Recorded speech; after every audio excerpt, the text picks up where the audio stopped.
Hello, good morning, जोहार। मैं राजू और आप देख रहे हैं 24 झारखंड न्यूज। चलिए जानते हैं झारखंड की आज की 25 मुख्य बड़ी खबरों को। झारखंड की 2 सीटों पर महिलाओं का कब्जा बरकरार, अन्नपूर्णा देवी व जोबा मांझी ने की जीत दर्ज। झारखंड की 14 लोकसभा सीटों के नतीजे घोषित हो गए हैं। सुबह 8 बजे से ही राज्य के 14 केंद्रों पर वोटों की गिनती शुरू हो गई थी। इनमें 2 सीटों पर महिला प्रत्याशियों अन्नपूर्णा देवी व जोबा मांझी की जीत हुई है। कोडरमा लोकसभा सीट से केंद्रीय शिक्षा राज्य मंत्री अन्नपूर्णा देवी ने जीत दर्ज की है। सिंहभूम लोकसभा सीट से जोबा मांझी की जीत हासिल हुई है। तमाम अटकलों को विराम देते हुए केंद्रीय शिक्षा राज्य मंत्री व सांसद अन्नपूर्णा देवी ने लगातार दूसरी बार कोडरमा संसदीय क्षेत्र से जीत हासिल कर ली है। अन्नपूर्णा ने अपने निकटतम प्रतिद्वंदी इंडिया गठबंधन के उम्मीदवार बगोदर से भाकपा माले के विधायक विनोद सिंह को बड़े मतों के अंतर से पराजित किया है। अन्नपूर्णा की जीत के बाद पूरे कोडरमा क्षेत्र में खुशी की लहर है। पार्टी नेता कार्यकर्ता सभी जश्न मनाने में लगे हैं। इस चुनाव परिणाम ने बहुत कुछ साफ कर दिया है। पहली बात, जिस तरह चुनाव प्रचार के दौरान कुछ जगहों पर अन्नपूर्णा के खिलाफ विरोध का स्वर उठा, अलग तरह का माहौल बनाने की कोशिश की गई, वह पूरी तरह धराशायी हो गया। खुद अन्नपूर्णा देवी अचानक इस तरह उठे विरोध के स्वर से चुनाव प्रचार के दौरान असहज दिखी थी। हालांकि इसके बावजूद उन्होंने डटकर चुनावी मैदान में मेहनत की और आखिरकार कोडरमा संसदीय क्षेत्र से बड़े मत के अंतर से जीत हासिल करने के रिकॉर्ड को कायम रखा। अन्नपूर्णा देवी ने 2019 के लोकसभा चुनाव में 4,55,600 मत से जीत हासिल की थी। अमित शाह ने सुदेश महतो को फोन किया। आज दिल्ली में एनडीए की बैठक में शामिल होने का दिया न्योता। अमित शाह ने झारखंड में आजसू पार्टी के प्रमुख सुदेश महतो को फोन किया। सूचना है कि अमित शाह ने दिल्ली में पीएम आवास में बुधवार को आयोजित एनडीए गठबंधन के घटक दल की बैठक में शामिल होने का न्योता दिया है। गौरतलब है कि झारखंड की एकमात्र सीट पर चुनाव लड़ रही आजसू पार्टी ने जीत हासिल कर ली है। गिरिडीह संसदीय सीट पर सीपी चौधरी ने बड़ी मतों से जीत हासिल कर ली है। हजारीबाग में खिला कमल, पहले ही राउंड से भाजपा चल रही थी आगे। विधायक से सांसद बने मनीष जायसवाल। भाजपा प्रत्याशी मनीष जायसवाल 2,75,775 रिकॉर्ड मतों से विजय हुए हैं। पहले ही राउंड से हजारीबाग में भारतीय जनता पार्टी अपनी बढ़त बनाई हुई थी। भाजपा प्रत्याशी मनीष जायसवाल 2,75,775 रिकॉर्ड मतों से विजय हुए हैं। पहले ही राउंड से हजारीबाग में भारतीय जनता पार्टी अपनी बढ़त बनाई हुई थी। अंत तक यह बढ़त बरकरार रहा। इस दौरान कार्यकर्ताओं में भी काफ़ी उत्साह देखने को मिला। हजारीबाग में जश्न का माहौल रहा। मतगणना केंद्र के अलावा शहर के अलग अलग इलाकों में भाजपा समर्थक सड़क पर नाचते गाते एक दूसरे को शुभकामनाएं देते दिखे। मतगणना केंद्र में सैकड़ों की संख्या में भाजपा समर्थक सुबह से ही जुटे रहे। जैसे जैसे मतों का अंतर बढ़ता चला गया, वैसे वैसे उत्साह भी बढ़ता चला गया। इस दौरान एक समर्थक बजरंग बली के वेश में मतगणना केंद्र में पहुंच गया, जो आकर्षण का केंद्र बिंदु बना रहा। लोगों ने जमकर इस दौरान आतिशबाजी भी की और नाचते गाते झूमते रहे।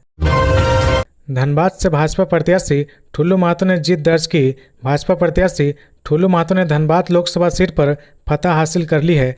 ठुल्लू की जीत पर भाजपा कार्यकर्ताओं में उत्साह है। मतगणना स्थल के बाहर कार्यकर्ताओं का हुजूम उमड़ पड़ा है। कार्यकर्ता फटाखा फोड़कर जीत का जश्न मना रहे। इसके साथ ही जय श्री राम के नारे से पूरा इलाका गुंजमय हो गया।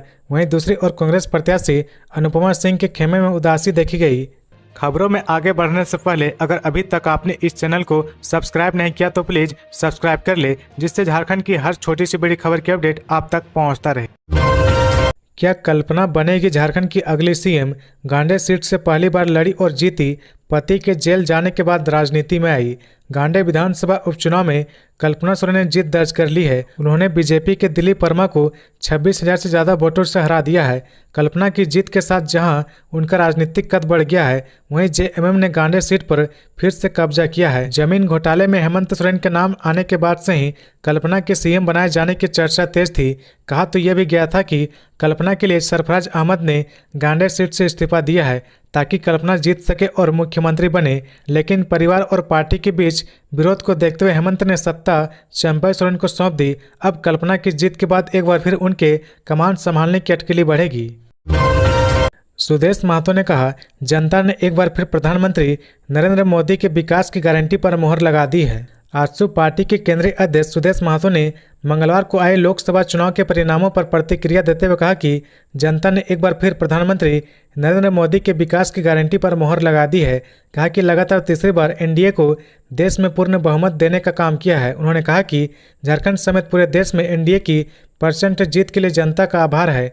हमारी जीत जनता की विश्वास की जीत है। उनका प्रेम, समर्थन और विकास ही हमारी सबसे बड़ी शक्ति है। गिरिडीह पर एनडीए उम्मीदवार चंद्र प्रकाश चौधरी की जीत पर उन्होंने कहा कि गिरिडीह लोकसभा क्षेत्र की जनता ने स्नेह, आशीर्वाद और विश्वास के कारण ही यह जीत संभव हो पाई है। गिरिडीह वासियों का यह प्यार और आशीर्वाद हमारी ताकत है। इसी ताकत के साथ हम गिरिडीह लोकसभा क्षेत्र का सर्वांगीण विकास के लिए पूरी प्रतिबद्धता के साथ काम करेंगे। इस ऐतिहासिक जीत के लिए परिश्रम करने वाले सभी कार्यकर्ताओं का धन्यवाद। आजसू पार्टी के केंद्रीय अध्यक्ष डॉक्टर देवशरण भगत ने चुनाव के परिणामों पर प्रतिक्रिया देते हुए कहा कि झारखंड समेत पूरे देश में एनडीए की % जीत के लिए जनता का आभार करता हूं। हमारी जीत जनता की विश्वास की जीत है। उनका प्रेम, समर्थन और विश्वास ही हमारी सबसे बड़ी शक्ति है। जनता ने एक बार फिर प्रधानमंत्री नरेंद्र मोदी के विकास की गारंटी पर मोहर लगाते हुए लगातार तीसरी बार एनडीए को देश में पूर्ण बहुमत देने का काम किया है। सांसद बनने चले ये विधायक झारखंड में हारे, लिस्ट में कई बड़े नाम भी शामिल है। झारखंड की 14 संसदीय सीटों पर स्थिति तकरीबन साफ हो चुकी है। 18वीं लोकसभा में झारखंड के कई विधायक सांसद बनने का ख्वाब लेकर चुनावी मैदान में उतरे थे, लेकिन उन्हें शिकस्त झेलनी पड़ी। बोरियो से झारखंड मुक्ति मोर्चा के विधायक लोबिन हेम्ब्रम राजमहल संसदीय सीट से चुनावी मैदान में थे, लेकिन कहीं भी मुकाबले में नजर नहीं आए। मांडू संसदीय सीट से बीजेपी के विधायक रहे। इन चुनावों से पहले कांग्रेस में शामिल हो गए थे। उनको हजारीबाग संसदीय सीट से मनीष जायसवाल के सामने उतारा गया था, जहां वे 2.5 लाख वोटों से पीछे रह गए। जामा सीट से झारखंड मुक्ति मोर्चा की विधायक रही सीता सोरेन भी चुनाव की तारीखों के ऐलान के बाद बीजेपी में आ गई थी। दुमका लोकसभा सीट पर उम्मीदवार सुनील सोरेन को बिठाकर सीता सोरेन को चुनावी मैदान में उतारा गया था। सीता सोरेन दुमका संसदीय सीट से चुनाव हार गई है। टुंडी से झामुमो विधायक मथुरा प्रसाद महतो को पार्टी ने गिरिडीह संसदीय सीट से चुनावी मैदान में उतारा था, जहां वे अपने निकटतम प्रतिद्वंदी आजसू के सीपी चौधरी से 80,000 से ज्यादा मतों से चुनाव हारते दिख रहे हैं। गौरतलब है कि 18वीं लोकसभा में लोबिन हेम्ब्रम, सीता सोरेन, चमरालिंडा, जेपी पटेल, मथुरा प्रसाद महतो और प्रदीप यादव सांसदी के लिए हाथ आजमा रहे थे, लेकिन इनमें से सभी को हार मिली है। अब तक के नतीजे को देखें तो झारखंड की 14 संसदीय सीटों में से एनडीए गठबंधन 9 और इंडिया गठबंधन 5 सीटों पर जीत हासिल करता दिख रहा। बीजेपी को लोहरदगा, खूंटी और दुमका सीट में हार मिली है। चंद्र प्रकाश चौधरी और जयराम महतो के समर्थक भिड़े, आजसू के कैंप में तोड़फोड़। गिरिडीह लोकसभा चुनाव को लेकर हो रही मतगणना के बीच आजसू प्रत्याशी चंद्र प्रकाश चौधरी के समर्थक और निर्दलीय प्रत्याशी जयराम महतो के समर्थक मंगलवार को आपस में भिड़ गए। इस दौरान न सिर्फ जमकर नारेबाजी की गई, बल्कि आजसू उम्मीदवार के कैंप में जमकर तोड़फोड़ कर दी गई। इस दौरान पुलिस ने वाटर कैनन का इस्तेमाल किया। पुलिस ने मोर्चा संभालती स्थिति को नियंत्रण में लिया। झारखंड की 14 लोकसभा सीटों के लिए मंगलवार को मतगणना हो रही थी। इसी क्रम में गिरिडीह लोकसभा सीट के लिए बोकारो में मतगणना हो रही थी। इसी बीच गिरिडीह लोकसभा सीट से आजसू के प्रत्याशी चंद्र प्रकाश चौधरी और जयराम महतो के समर्थक आपस में भिड़ गए। हंगामा होने से कुछ देर के लिए अफरा तफरी मच गई। कई वाहनों में तोड़फोड़ कर दी गई। बताया जा रहा है कि नारेबाजी को लेकर ये आपस में भिड़ गए हैं। आजसू और जयराम महतो के समर्थक में भिड़ंत हो गई। पुलिस ने उग्र कार्यकर्ताओं पर लाठीचार्ज किया। आंसू गैस के गोले छोड़े गए। बोकारो एसपी पूज्य प्रकाश खुद मौके पर पहुंचे और स्थिति को नियंत्रण में लिया। बोकारो के एसपी पूज्य प्रकाश ने बताया कि अति उत्साह में नारेबाजी की गई, इस कारण आपस में झड़प हुई। आजसू और भाजपा कार्यकर्ता घायल हुए हैं। कई लोगों को चोटें लगी है। 1 दर्जन से अधिक लोग घायल हुए हैं। गांडे विधानसभा उपचुनाव जीतने के बाद कल्पना सोरेन ने कही ये बात। कल तक कल्पना सोरेन झारखंड के पूर्व मुख्यमंत्री हेमंत सोरेन की पत्नी थी। वह दिसोम गुरु शिबू सोरेन की बहू थी। यही उनकी पहचान थी। लेकिन लोकसभा चुनाव 2024 और इसी के साथ गांडे में हुए विधानसभा उपचुनाव में झारखंड की जनता ने उन्हें अपना भरपूर समर्थन दिया है। इसके बाद झारखंड मुक्ति मोर्चा झामुमो के नेता के रूप में कल्पना सोरेन का उदय हुआ है। एक मंझी हुई राजनेता के रूप में उन्होंने झारखंड मुक्ति मोर्चा और इंडिया के चुनाव अभियान को अपने कंधों पर उठा लिया और पूरे झारखंड में घूम घूम कर अपनी पार्टी के साथ साथ पूरे गठबंधन के उम्मीदवारों के लिए प्रचार किया है। मंगलवार को जब गांडे विधानसभा उपचुनाव का परिणाम आया तो कल्पना सोरेन ने एक बार फिर परिपक्व राजनेता की तरह व्यवहार किया। जीत का सर्टिफिकेट लेने के बाद उन्होंने झारखंड मुक्ति मोर्चा और उसके घटक दलों के नेताओं कार्यकर्ताओं के साथ साथ पूरे झारखंड और गांडे की जनता का आभार व्यक्त किया। उन्होंने भारतीय जनता पार्टी भाजपा के विजयी सांसदों को भी शुभकामनाएं दी। संजय सेठ ने रांची लोकसभा सीट से दूसरी बार दर्ज की जीत। केंद्र में पीएम मोदी के नेतृत्व में सरकार बनाने का किया दावा। भारतीय जनता पार्टी ने रांची लोकसभा सीट पर एक बार फिर से जीत हासिल की है। इस सीट से भाजपा प्रत्याशी संजय सेठ ने कांग्रेस प्रत्याशी यशस्विनी साह को 1,20,512 वोटों से शिकस्त दी है। मंगलवार 4 जून को रांची के पांड्रा बाजार समिति स्थित मतगणना स्थल पर देर शाम तक हुई काउंटिंग में संजय सेठ दूसरी बार रांची लोकसभा क्षेत्र से जीत दर्ज करने में सफल हुए। प्रशासनिक तैयारियों के बीच सुबह 8 बजे से मतगणना का काम शुरू हुआ। सबसे पहले पोस्टल बैलेट पेपर की काउंटिंग हुई, जिसमें कांग्रेस प्रत्याशी यशस्विनी साह बढ़त बनाने में सफल रही। यशस्विनी साह को 6,574 और संजय सेठ को 5,757 पोस्टल बैलेट के जरिए मत मिले। वहीं निर्दलीय प्रत्याशी देवेंद्र नाथ महतो को 2,121 पोस्टल वोट मिला। लोकसभा चुनाव में जीत मिलने के बाद मीडिया कर्मियों से बात करते हुए नवनिर्वाचित सांसद संजय सेठ ने रांची की जनता के प्रति आभार जताया है। उन्होंने कहा कि इस बार का चुनाव विकास के मुद्दों पर लड़े गए थे और लोगों ने जिस तरह से अपने मत का प्रयोग किया है उससे साफ है कि हमने जो काम किया है उसका फलाफल देखने को मिल रहा है। संजय सेठ ने देश में तीसरी बार मोदी सरकार बनाने का दावा करते हुए कहा कि मोदी की गारंटी के प्रति जनता ने विश्वास जताया है। हालांकि उम्मीद के अनुरूप सीट नहीं मिलने पर उन्होंने कहा कि चुनाव में कई ऐसे फैक्टर होते हैं जिसके आधार पर चुनाव लड़े जाते हैं। मोदी की गारंटी के प्रति जनता ने विश्वास जताया है। हालांकि उम्मीद के अनुरूप सीट नहीं मिलने पर उन्होंने कहा कि चुनाव में कई ऐसे फैक्टर होते हैं जिसके आधार पर चुनाव लड़ते जाते हैं। संजय सेठ ने देश में तीसरी बार मोदी सरकार बनाने का दावा करते हुए कहा कि मोदी की गारंटी के प्रति जनता ने विश्वास जताया है। हालांकि उम्मीद के अनुसार सीट नहीं मिलने पर उन्होंने कहा कि चुनाव में कई ऐसे फैक्टर होते हैं जिसके आधार पर चुनाव लड़े जाते हैं। हमें उम्मीद के अनुरूप भले ही सीट नहीं मिली है मगर हम इससे निराश नहीं हैं। लोकसभा चुनाव के नतीजे के बाद सुप्रियो का बीजेपी को चेतावनी, कहा यह तो बस अभी शुरुआत है। देश में आम चुनाव के नतीजों के बाद पार्टी नेताओं के रिएक्शन आ रहे।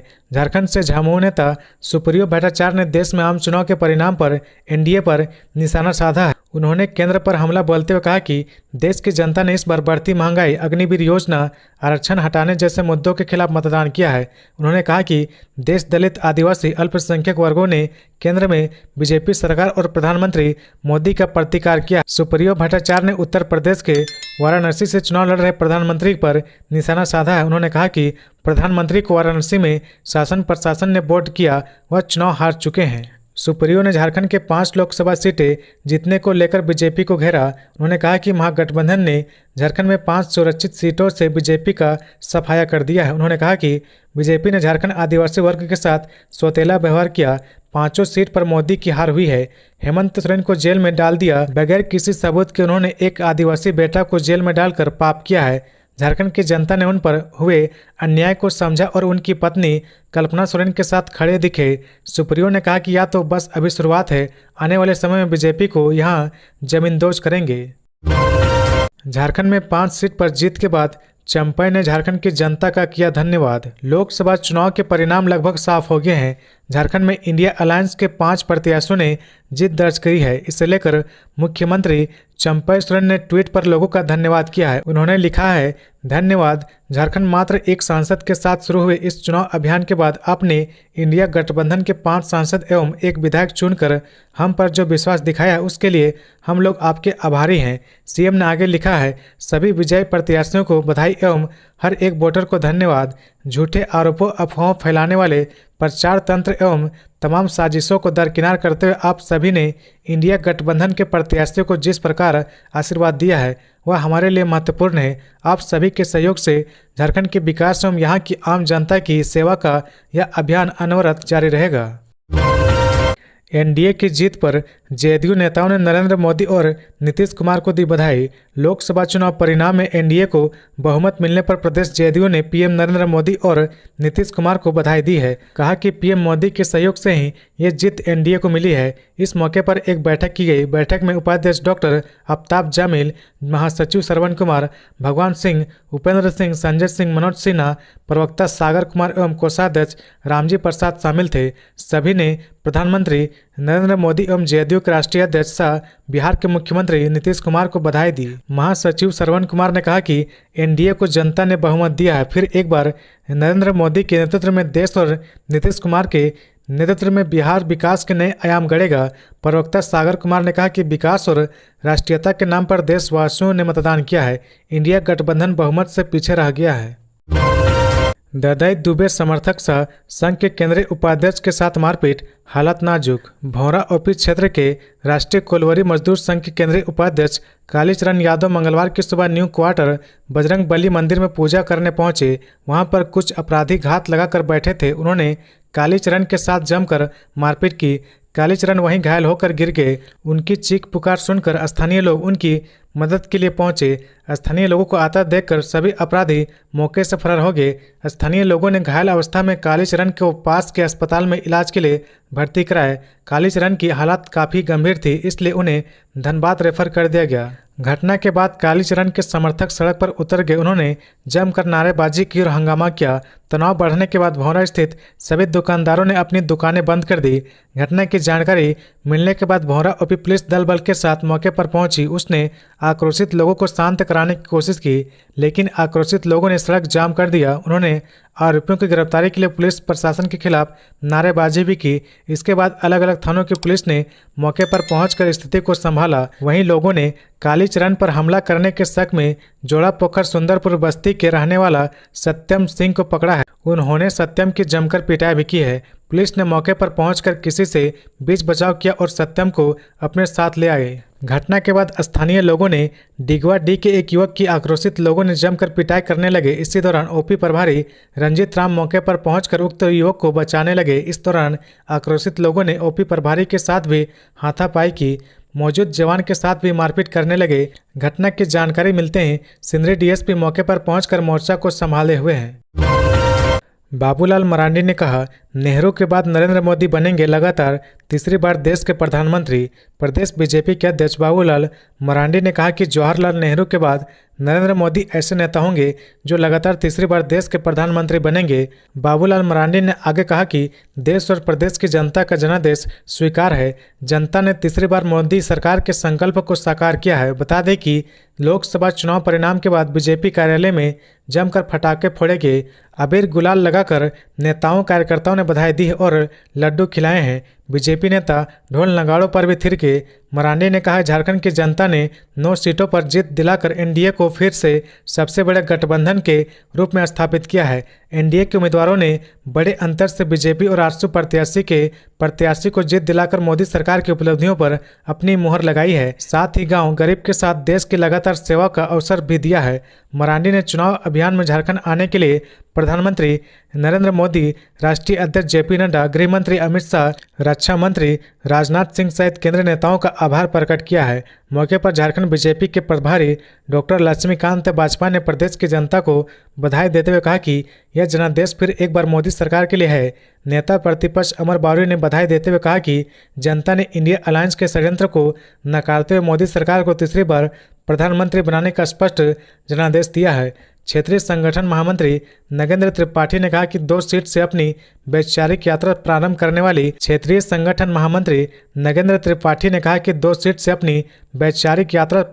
वाली पार्टी के लिए तीसरी बार पूर्ण बहुमत के साथ भारत की सेवा का अवसर मिलना जनता के प्यार से ही संभव है। प्रदेश संगठन महामंत्री करमबीर सिंह ने कहा कि यह जीत कार्यकर्ताओं की जीत है। झारखंड के 21,000 युवाओं को निजी क्षेत्र में मिलेगा रोजगार। झारखंड में बेरोजगार युवाओं के लिए अच्छी खबर है।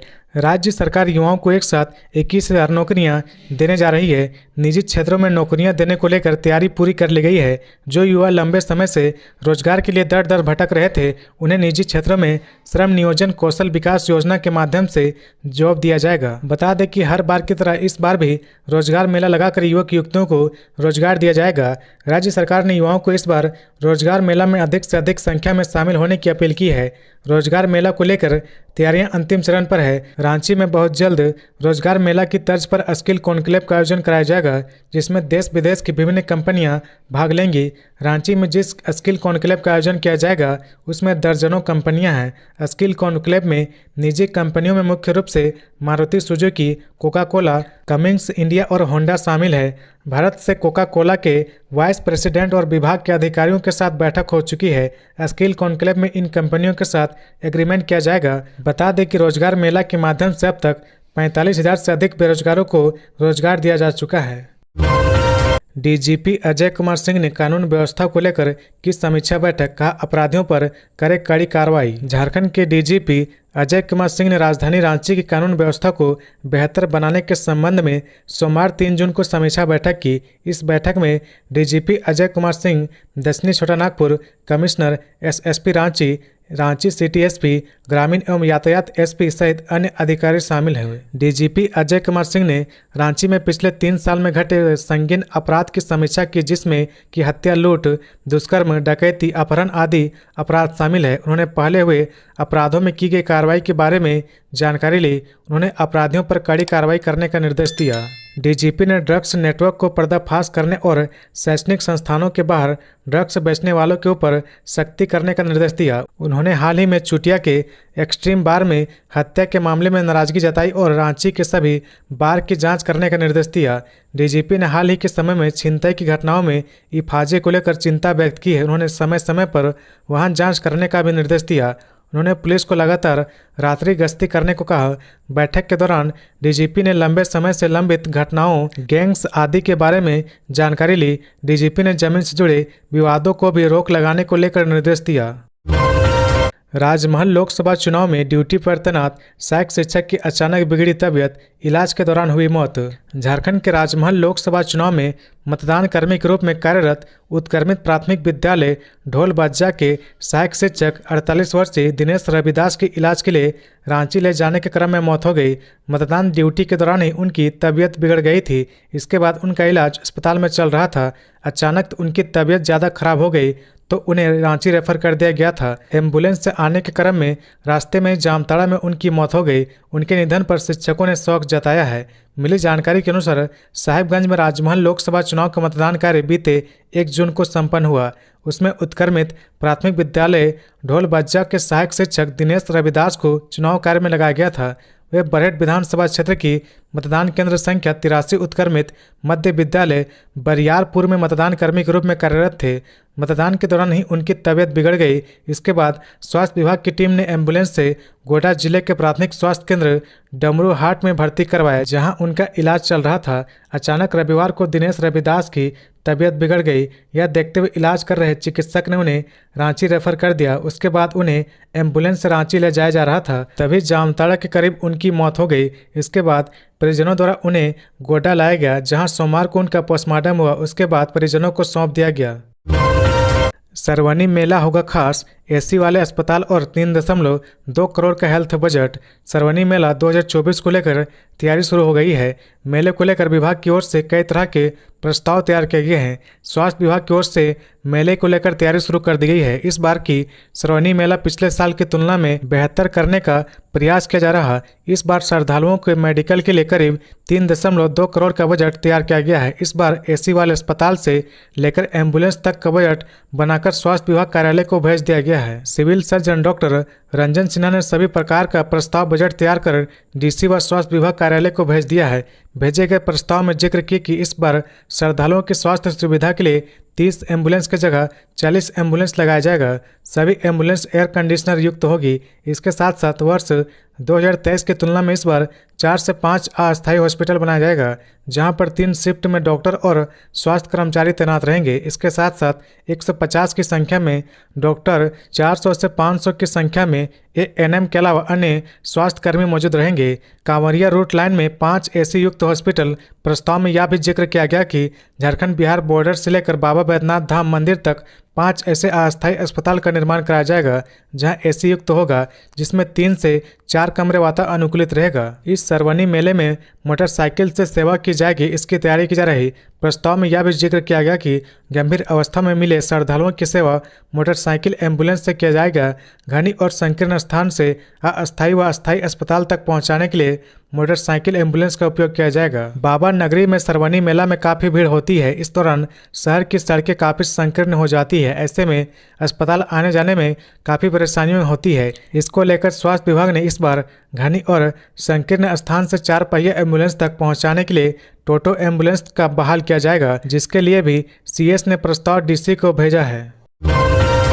झारखंड में बदला मौसम का मिजाज। झारखंड के 9 जिलों में 5 और 6 जून को लू का येलो अलर्ट। झारखंड में अभी भीषण गर्मी से राहत मिलने की उम्मीद नहीं है। वहीं 5 और 6 जून को गढ़वा, पलामू, चतरा, लातेहार, लोहरदगा, रांची, रामगढ़, हजारीबाग और कोडरमा में लू चलने की चेतावनी है। मौसम विभाग के मुताबिक राजधानी रांची सहित सभी जिलों का अधिकतम तापमान एक बार फिर 40 डिग्री से ऊपर जा सकता है।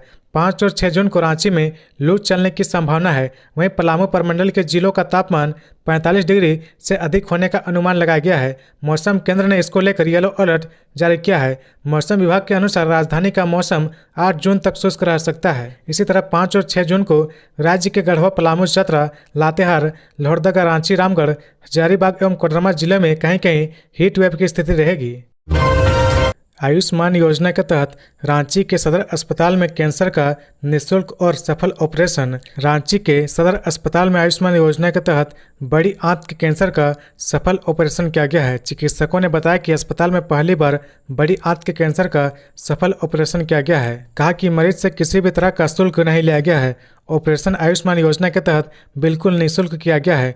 चिकित्सकों ने बताया कि 35 वर्षीय पिंकी देवी सर्जरी विभाग में नवंबर 2023 में दिखाने आई थी। शक होने पर डॉक्टर जयंत घोष ने कोलोनोस्कोपी और बायोप्सी करवाई थी। बायोप्सी की रिपोर्ट आने पर पता चला कि उनको कैंसर है। जांच होने के बाद पता चला कि बड़ी आंत का कैंसर 2.5-3 सेंटीमीटर नज़दीक तक पहुंच गया है। फिर उन्हें 4 साइकिल कीमोथेरेपी 2-2 सप्ताह के अंतराल पर दी गई। उसके बाद रेडियोथेरेपी भी दी गई। रेडियोथेरेपी के 2 महीने के बाद ऑपरेशन किया जा सकता है, इसलिए मई महीने के अंतिम सप्ताह में उनका ऑपरेशन किया गया। मरीज अब सामान्य हालत में है। उनका स्टोमा काम कर रहा है। यह ऑपरेशन और कीमोथेरेपी आयुष्मान योजना के तहत बिल्कुल निःशुल्क हुआ है।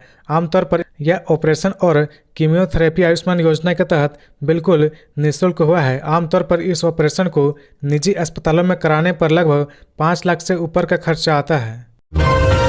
सोनारी लूटकांड। 1 साल पहले ही एबी ज्वेलर्स को अपराधियों ने बनाया था टारगेट। 4 गिरफ्तार। सोनारी मेन रोड स्थित एबी ज्वेलर्स में 80 लाख के गहने व 2 लाख नगद लूटकांड की घटना को अंजाम देने वाले गिरोह के 4 सदस्यों को पुलिस ने गिरफ्तार कर लिया है। डकैती गिरोह मुख्य रूप से पलामू का है। इस कांड में शामिल 2 अपराधकर्मी अब भी फरार है, जिसकी गिरफ्तारी के लिए पुलिस छापेमारी कर रही है। गिरफ्तार होने वालों में पलामू चैनपुर निवासी ऋषि राज उर्फ मिट्टू सोनी, गोविंदा पासवान, राहुल शर्मा और अभिषेक गुप्ता शामिल है। पुलिस ने उनके पास से 431.73 ग्राम गला हुआ सोना, 50,000 रुपये नगद, सोना गलाने वाला उपकरण एवं देसी कार्बाइन, 17 गोली, 2 मैगजीन, बैग और बैग बरामद किया है। तो ये थी आज की झारखंड की टॉप बड़ी खबरें। इसी तरह झारखंड की हर छोटी सी बड़ी खबर देखने के लिए आप हमारे चैनल 24 झारखंड न्यूज को सब्सक्राइब करके बेल आइकन प्रेस कर ले, जिससे झारखंड की हर छोटी सी बड़ी खबर की अपडेट आप तक पहुंचता रहे। तो आज के लिए बस इतना ही। हमें दीजिए इजाजत, फिर मिलते हैं नेक्स्ट न्यूज में।